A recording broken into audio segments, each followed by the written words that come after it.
Ei você, leitor e leitora do Portal do Holanda, eu sou Humberto Amorim e estou nesta segunda-feira reiniciando o nosso ciclo virtuoso de entrevistas com personalidades que sempre abordam neste programa que é prestigiado por milhões de pessoas aqui no Portal do Holanda. Afinal de contas, eu sempre repito aqui, gosto de repetir, vocês já notaram que eu adoro falar isso, que em dezembro tivemos 20 milhões e em janeiro 21 milhões de acessos, de leituras das nossas páginas.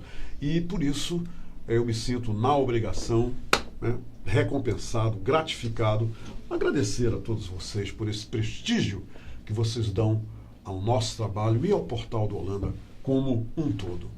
Hoje eu estou recebendo aqui com muito entusiasmo uma personalidade científica, um homem que compõe essa constelação de cientistas na Amazônia. Infelizmente, o que mais falta na Amazônia, uma das coisas que mais falta na Amazônia, é justamente homens capacitados e qualificados, como o doutor Adalberto Val. Agora, para vocês sentirem um pouco das credenciais dele, ouçam só quem é o nosso convidado de hoje, que vai abordar assuntos do seu maior interesse. É o seguinte, o Dr. Adalberto Luiz Val é biólogo com pós-doutorado na Universidade da Colômbia Britânica, no Canadá, e ele estuda adaptações biológicas às mudanças ambientais, tanto aquelas de origem natural como aquelas causadas por nós, os homens. No INPA-MCTI, desde 1981, ele se envolveu com análises das necessidades da Amazônia relacionadas à educação, ciência e tecnologia. É membro de sociedades científicas nacionais e estrangeiras, organizou mais de 2 dezenas de eventos no Brasil e no exterior. Publicou mais de 120 trabalhos inéditos em periódicos nacionais e estrangeiros, mais de 20 capítulos de livros, entre eles Fishes of the Amazon and Their Environment, pela Springer Verlag, e The Physiology of Tropical Fishes, pela Academia Press. Isso tudo envolvendo peixes na Amazônia. Ele é uma pessoa que já recebeu a Comenda da Ordem Nacional do Mérito Científico em 2002 e o Prêmio Excelência da American Fisheries Society em 2004. É bolsista 1A do CNPq e em 2005 foi eleito membro titular da Academia Brasileira de Ciências e atuou como seu vice-presidente para a região norte de 2007 a 2012. Em 2006, assumiu a direção geral do Instituto Nacional de Pesquisas da Amazônia, o INPA, e o administrou até junho de 2014. Em 2008, recebeu a Grande Ordem do Mérito Legislativo do Estado do Amazonas e em 2013 foi admitido na classe Gran Cruz da Ordem Nacional do Mérito Científico. Em 2015, recebeu o título de cidadão do Amazonas. Em 2017, foi credenciado como professor adjunto da Escola de Pós-Graduação da Universidade de Laval, em Quebec, no Canadá. Apresento a todos aqui esta nossa personalidade de hoje, que nos deu a honra de aceitar o nosso convite, Dr. Adalberto Val. Nós vamos fazer um rápido intervalo de 15 segundos e voltamos. Detalhe, nós vamos discutir problemas climáticos, soluções climáticas, tudo que tem a ver com esta nossa casa em comum, que é o planeta Terra. Voltamos já já. Se quero te amar e te amar, e te amar muitos anos, cuida bem de mim. Então misture tudo dentro de nós. Bem, eu estou de volta e agora é para valer. Agora, quem vai conversar com a gente é o Dr. Adalberto Val.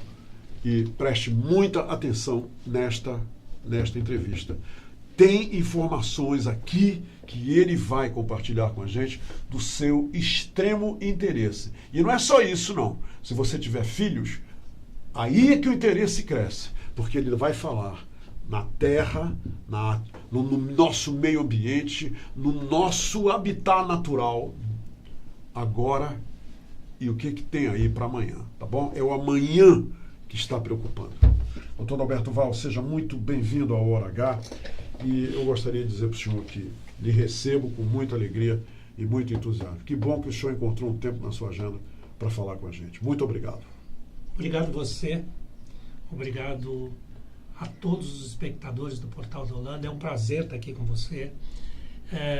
Eu acredito que ciência é uma atividade social com fins sociais. O tempo da neutralidade científica se foi. Fazemos ciência para a sociedade na qual vivemos. Fazemos ciência para atender às demandas da sociedade de uma maneira geral. O que nós precisamos cada vez mais é que os governantes dos diferentes países do mundo utilizem a ciência. Não se trata de fé cega na ciência, mas se trata do único caminho possível para tornar a vida neste planeta um pouco mais razoável. Doutor Alberto, eu vi ontem à noite, eu fui no YouTube pesquisando, vi o degelo e as consequências nos polos, aqueles enormes blocos de gelo caindo no mar devido ao que eles chamam de aquecimento global. Eu vi vários desastres, tsunamis, um monte de coisas que têm levado milhares de vidas, e tudo nesse confronto da natureza com os homens que moram nos locais onde esses fenômenos acontecem. Hoje de manhã, em São Paulo, choveu mais do que deveria, 2 vezes mais do que deveria chover neste mês de março. Agora mesmo eu tive notícia que mais de 8 pessoas já perderam as suas vidas, a cidade de São Paulo está alagada, um caos total. Doutor Adalberto, o aquecimento global, as mudanças climáticas são incontestáveis, isso tudo é resultado disso. O que está acontecendo? Pois então, se tomarmos como referência a Revolução Industrial, naquele período nós tínhamos cerca de 280 partes por milhão de CO2 na atmosfera. Hoje, nós temos mais de 400 ppm. Portanto, nós tivemos um crescente de CO2 na atmosfera muito significativo da Revolução Industrial até aqui. E é preciso observar o seguinte: junto com outros gases, metano, por exemplo, esse CO2, esse dióxido de carbono, vai para a atmosfera e forma uma faixa lá no alto que impede o calor da Terra de se dissipar. Esse calor fica concentrado aqui e aquece a Terra. Isso é chamado de efeito estufa. Muito bem. Nós já tivemos muito mais CO2 na atmosfera no passado. Já tivemos tempos mais quentes no passado. Mas isso aconteceu num período muito longo. Quando eu estou falando longo aqui, Humberto, eu estou falando de milhões de anos. Da Revolução Industrial para cá, são cerca de 300 anos. Então nós estamos tendo uma variação da qualidade do ambiente terrestre muito grande num período muito curto de tempo. Então o que acaba acontecendo é que os organismos todos, de uma maneira geral, não conseguem se ajustar para poder enfrentar esse novo desafio ambiental que está se apresentando para a gente. Bom, 2 caminhos para isso extremamente importantes. Primeiro, de onde vem esse CO2 que está se acumulando na atmosfera? Vem de atividades básicas nossas do dia a dia. Quando a gente está dirigindo um carro, nós estamos queimando combustível fóssil que estava aprisionado no fundo da Terra, tá certo? Trazemos para cima e aí queimamos e produzimos CO2. Na maioria das vezes a gente dirige um carro de mais de 1.000 quilos para transportar uma pessoa com 70 quilos. Nós precisamos mudar isso. Nós precisamos mudar radicalmente isso. No mundo hoje, nós temos aproximadamente 2 bilhões de automóveis. 2 bilhões de automóveis. E aí, quando o CO2 gerado por esses automóveis todos na China, nos Estados Unidos, na Europa... E esses números não param de crescer, né? Não param sempre de crescer. Mais automóveis, não sempre param mais. de crescer, sempre mais e mais. Mas quando esse CO2 gerado nesses países desenvolvidos, onde nós temos a maior parte dessa frota de carros, nós socializamos o CO2 no mundo inteiro.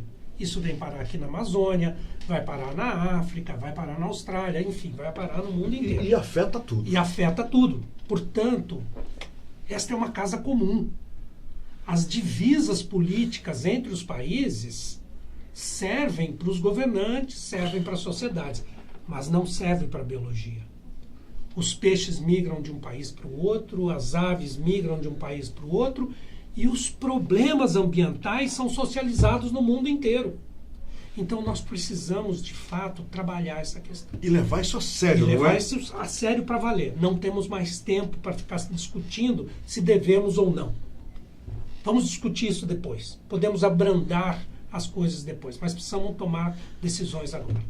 E o segundo ponto fundamental dentro desse contexto, e aí eu devo mencionar os Objetivos de Desenvolvimento Sustentável, os ODS, os 17 ODS estabelecidos pela ONU, com um destaque fundamental para questões básicas da vida humana, como é a questão da segurança alimentar.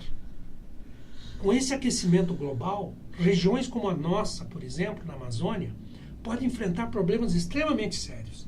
A maior parte da proteína que consumimos aqui na Amazônia vem dos organismos aquáticos, basicamente dos peixes.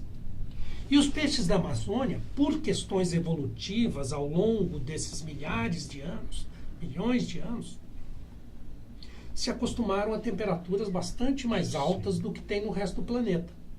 Mas isso não significa, e eu vou enfatizar isso, não significa que eles sustentariam, conseguiriam sobreviver a temperaturas maiores. Os peixes, eles vivem próximos, muito próximos da tolerância térmica deles. Então isso significa que pequenos aumentos de temperatura podem causar situações extremamente graves em termos da disponibilidade de proteína para as populações. Porque esses peixes virão todos a morrer, então? Quer dizer... Porque eles chegam perto do limite térmico deles. Como eles não conseguem regular a temperatura, e também lá no ambiente onde eles vivem não tem ar-condicionado, tá certo? Sim. Então esses animais não conseguem mais manter as taxas metabólicas normais. E com isso afeta, evidentemente, o crescimento, afeta a reprodução, afeta a alimentação, e esses animais acabam... E a diminuição dos cardumes é uma consequência natural, não é? É uma consequência natural por conta disso. O INPA construiu 4 salas climáticas que representam os cenários ambientais previstos pelo painel intergovernamental de mudanças climáticas para o ano 2100. E nestas salas climáticas, nós temos feito uma série de experimentos testando qual é a capacidade de resiliência desses animais que vivem nas águas amazônicas de uma maneira geral. Portanto, a segunda questão disso é produzir informações de tal forma a contornar esses efeitos. Por quê? Porque mesmo que a gente pare de jogar CO2 na atmosfera, o efeito do aquecimento ainda vai continuar por um longo período de tempo. Se não pararmos, a situação será mais grave. Mas, mesmo que paremos hoje, ainda vamos ter um efeito disso ao longo do tempo. Eu não estou falando aqui, efetivamente, neste momento, para nós, que já temos aí uma boa parte de tempo rodado nas nossas vidas, mas eu estou falando dos filhos dessa terra que estão por vir. Exatamente. Tá certo? As então, futuras gerações, as não é? futuras gerações. Que tipo de ambiente eles vão ter de herança, né, por conta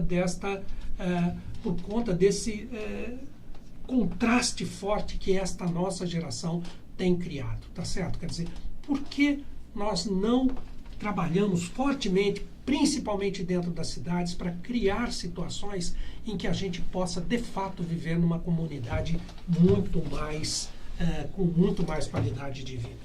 Doutor Alberto, o senhor, eu estava na plateia, o senhor fez uma palestra durante o Sínodo da Amazônia, que aconteceu semana passada, que visa reunir informações sobre as realidades climáticas e inclusive biológicas e ecológicas da Amazônia para serem discutidas no Vaticano com o Papa Francisco, agora em outubro de 2019.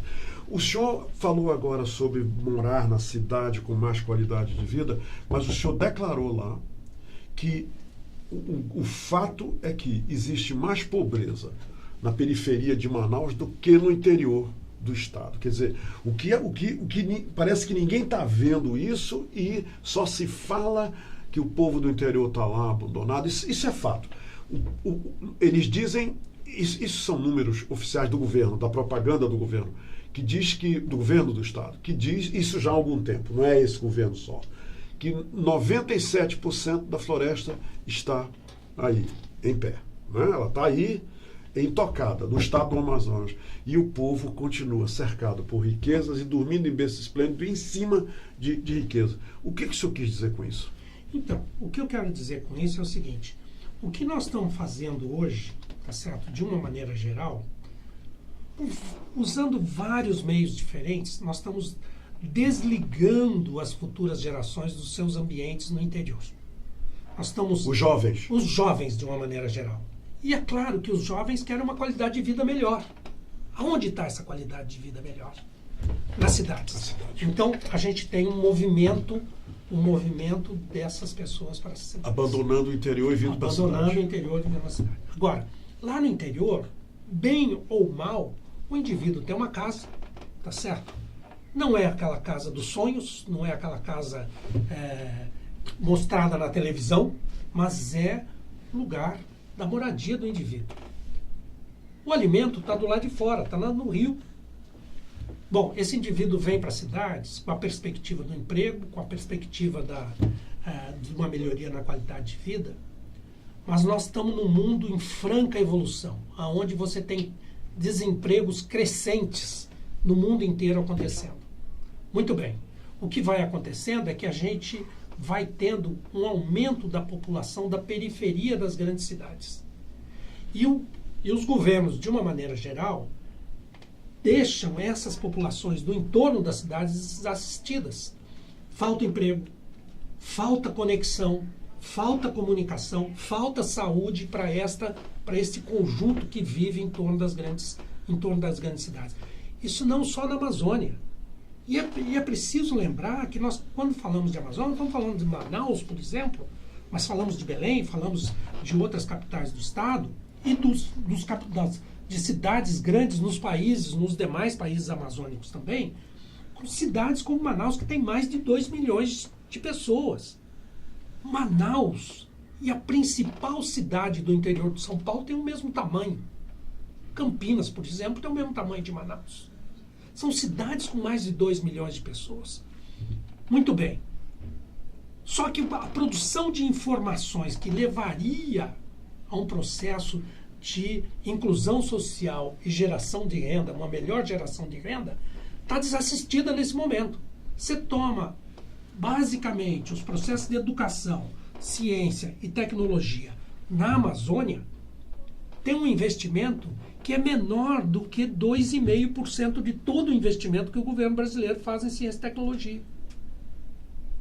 Ora, se a Amazônia é responsável por quase 10% do PIB brasileiro, nós teríamos que ter um investimento proporcional a esse PIB aqui em ciência e tecnologia, não é verdade? Bom, não fazemos isso. Qual é o resultado? O resultado é um inchaço da periferia das cidades, por falta de inclusão social, por falta de geração de renda, que pode ser melhorada, tá certo? Pela ciência e tecnologia, por criar alternativas. Alternativas que viriam do aproveitamento das riquezas da floresta naturais. Dos recursos naturais, da floresta. Veja bem, é importante que se mencione, Amorim, que a gente não precisa fazer muita coisa. Basta a gente observar a natureza. O tambaqui, por exemplo, que é um peixe extremamente importante para a Amazônia, se alimenta de 140 diferentes tipos de frutos. Está lá na Amazônia, está lá na floresta inundada. Vegetariano até não poder mais, né? Quanto desses frutos nós melhoramos geneticamente, estão disponíveis nas prateleiras e nas informações científicas publicadas, mas não há uma ação forte para que a gente possa produzir isso, tá certo? Para garantir o quê? Coisa básica, segurança alimentar em outros países, em outras regiões do país. Não fazemos isso. Não há ação forte ou não há ação nenhuma? Não há ação praticamente nenhuma. Eu dei um exemplo lá no primeiro sínodo. Nós temos cerca de 2.600 empresas, pequenas, grandes, tal, que trabalham com a produção de cosméticos e de alguma forma... Isso em todo o Brasil? No Brasil. E de alguma forma tem em sua linha de produção uma conexão com alguma coisa da Amazônia. Algum tipo de vegetal da Amazônia. De fruto, semente, coisas desse tipo. Quantas dessas empresas estão na Amazônia, tá certo? Gerando emprego e renda no local? Essa é a pergunta que eu estou fazendo para o senhor. Quantas, doutor Val? Não, você vai e não conta mais do que 50 dessas empresas. Nós estamos falando de 2.600. 2.600. Então, o que nós precisamos fazer? Não é condenar a ciência pela inação. Não é condenar a ciência por ficar fazendo coisas que não interessam. Nós precisamos exigir dos governantes que usem as informações científicas que estão disponíveis, produzidas e que estão disponíveis. Doutor Adalberto, o senhor falou em publicações, mas também é um fato de que entre 10 publicações sobre a Amazônia, só 3 estão disponíveis. Quer dizer, foram feitas por cientistas brasileiros. Não é isso? Quer dizer, não estão disponíveis em português, inclusive. E muitas das publicadas... Quer dizer, 7 das 10 quer dizer, são publicadas está fora do Brasil. Não, e mesmo as publicadas pelos brasileiros também são publicadas em outras línguas, tá certo? Nós temos um contraponto aí extremamente importante. Primeiro que a língua das ciências, infelizmente, não é a língua portuguesa, tá certo? Deveria ser, né? Seria melhor para nós cientistas também, claro, porque a grande maioria das publicações são em inglês, são em inglês, inclusive as publicadas por... Mas eu acho que isso hoje não é limitante. Até porque nós precisamos ter um trabalho de decodificação dessa informação científica para a socialização de uma maneira geral. E o cientista não é a pessoa indicada para fazer isso. Nós precisamos ter segmentos, como tem nos países desenvolvidos, segmentos sociais que decodificam a informação científica para socializar. Produzida pelos cientistas para socializar. Ou seja, nós precisamos ter gente para pegar a informação científica, socializar a informação científica. E hoje nós não temos essas pessoas. Isso para o chão de fábrica. Não temos essa coisa estruturada. Então, aí você tem, por exemplo, pessoas, às vezes até parte do governo, dizendo o seguinte: não, a ciência prega a inação. A ciência não prega inação. A ciência é uma atividade social que busca, tá certo? Busca, na realidade, melhorar os processos de inclusão social, de geração de renda. Através do conhecimento. Através do conhecimento, que é o único caminho possível. Não se trata de fé cega na ciência, como eu disse, mas se trata do único caminho possível. Se você fazer coisas da cabeça, tá certo? Ela pode dar certo hoje, se sustentar a semana que vem, mas aí é a moda, mês, né? Vira acabou. Moda. Tá certo? A ciência é uma atividade de Estado. Tem que ter perenidade. Porque senão a gente não vai para lugar nenhum. Doutor Adalberto, o senhor deu uma notícia lá no sínodo que deixou muita gente preocupada. O senhor mostrou um slide lá com figuras de alevinos lá em Parintins, colhidos na área de Parintins, salvo engano. E o senhor disse o seguinte, que por causa dos metais pesados e de chorume nos rios e igarapés e lagos, os alevinos, que são os peixinhos, é o primeiro estágio do peixe, isso. É o alevino. O senhor disse que, mostrou as fotos do laboratório, da lâmina. Isso. Eles estão atrofiados, eles já... lá naquela fonte de nascimento, aquele berçário, eles já estão saindo atrofiados. E o senhor citou a região aqui, no lago, um lago lá perto de Parintins, o senhor citou, não foi como exemplo? Macurani. E isso está acontecendo em outras regiões? Então, deixa eu te dizer. Primeiro, deixa eu fazer uma correção. Aquela lâmina que eu mostrei, você tem razão, ela está relacionada à questão das mudanças climáticas. Ela é mais grave ainda do que isso que você está dizendo. Olha só. Foram os experimentos que nós fizemos nessas salas climáticas que eu lhe falei agora há pouco. Esse trabalho foi publicado, esse trabalho já está decodificado, já foi publicado. Sobre os alevinos atrofiados. Sobre os alevinos que apresentam escoliose, cifose, com distorção da mandíbula de uma maneira geral, má formação da mandíbula, enfim, animais que não vão sobreviver normalmente nos seus ambientes naturais. E pasmem, eu estou falando em 40% da população com má formação. De alevinos. De alevinos, ou seja, de várias espécies. De várias espécies. Mudanças climáticas causam esse problema extremamente sério. O CO2, o aumento do CO2 na água, tem esse efeito sobre as fases iniciais dos peixes de uma maneira geral. Tem também em outros vertebrados. Nós fizemos o estudo com os alevinos. Mas é importante também mencionar, e aí a conexão com o que você está dizendo, com o lago lá em Parintins, com o problema dos metais pesados, e chorume, que a gente já vai voltar a falar. Todas essas coisas, quando caem na água, em temperaturas maiores, elas são internalizadas para o corpo dos animais aquáticos de uma forma muito mais efetiva, numa quantidade muito maior. E tem um efeito muito similar também nos organismos.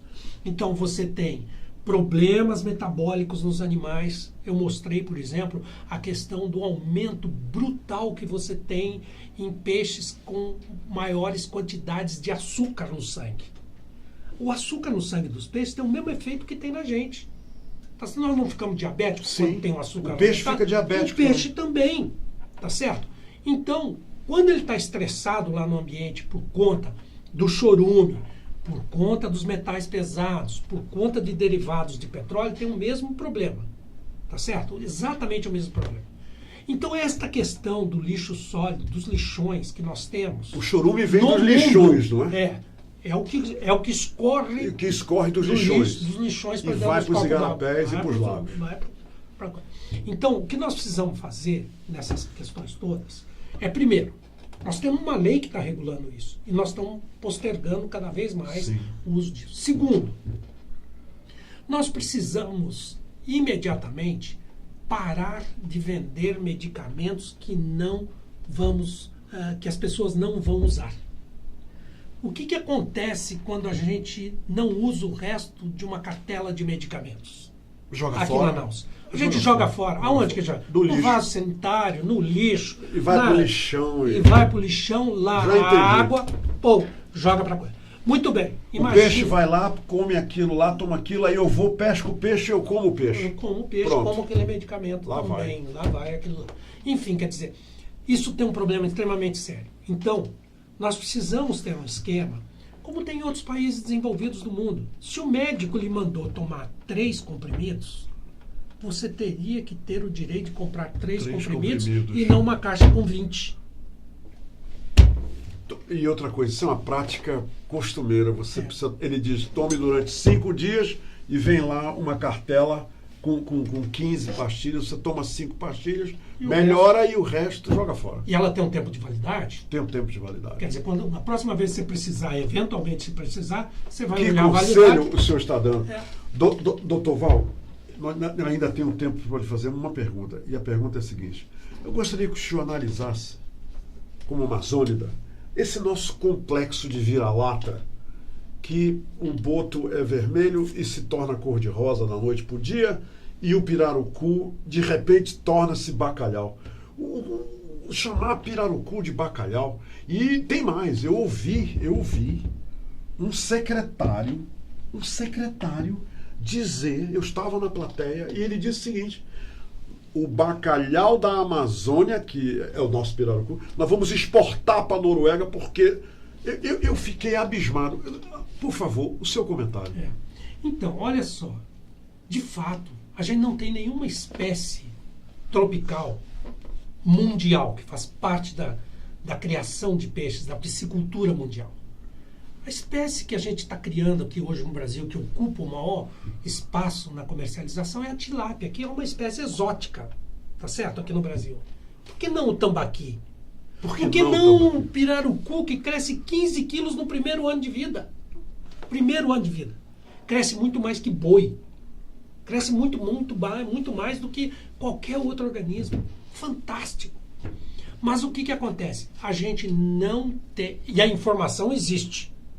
Está a informação disponível. existe e não está. Quer dizer, a mesma história da gente querer distribuir água na Amazônia e comprar tecnologia italiana, ou buscar processos de dessalinização em Israel. Nós temos as informações. É hilário isso. Nós temos as informações. Temos informação para criar o pirarucu. E por que chamar o pirarucu de bacalhau? Sim. Para quê? É querer pegar carona, tá certo? Numa coisa que nem é cultural nossa, Sim. tá certo? E nem nos representa. O que nos representa é o tambaqui, sim, é o pirarucu, é a pupunha, é o tucunaré, entendeu? Então, é isso que nós precisamos valorizar e colocar no mercado mundial. Mundial. Veja bem o que eu estou dizendo. Eu não estou falando de colocar no mercadinho restrito, tá certo? De pequenas comunidades. Eu estou dizendo que são espécies que têm um potencial para ocupar largos espaços no mercado mundial. E a informação está disponível. E a informação existe.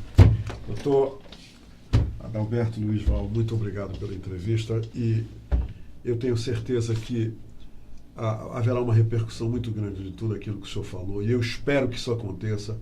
E eu queria dizer para os leitores e as leitoras o seguinte: ele me contou antes de começar a entrevista uma coisa muito interessante. Ele me disse que ao ver um documentário sobre a Amazônia, lá no interior de São Paulo, ainda jovem, ele se apaixonou pela Amazônia e escolheu viver aqui, trabalhar aqui e desenvolver os seus conhecimentos na Amazônia. E eu queria dar parabéns a ele e agradecer a ele por ter feito isso, por vir para cá, atuar dentro do seu ofício maior profissional na Amazônia.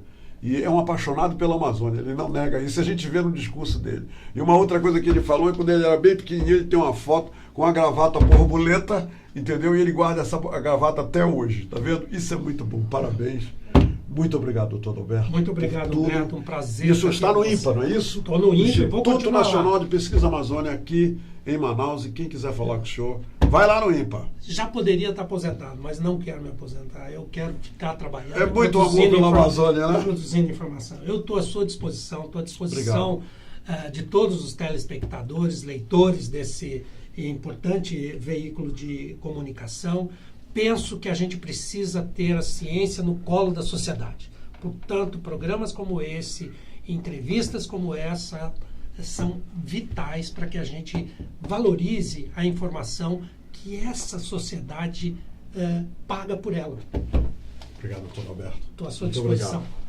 E, gente, é isso aí. Por hoje é só, a gente volta amanhã para falar sobre um projeto fantástico de um outro cientista, da Fiocruz, sobre as parteiras no interior do Amazonas. O que ele vai contar sobre as mulheres, as parteiras nativas que estão ajudando na selva as mulheres a terem os seus bebês, são histórias maravilhosas. Ame a Amazônia. Isso mesmo. Copie esse exemplo do Dr. Adalberto Val, que amando a Amazônia desde longe, desde pequeno, num lugar lá no interior de São Paulo. Ele é roceiro, tá? Ele veio lá da roça. E hoje é um cientista renomado, vocês viram, eu li o currículo dele, e ele é movido pelo amor que tem pela Amazônia. Vamos fazer o mesmo. Obrigado pela companhia.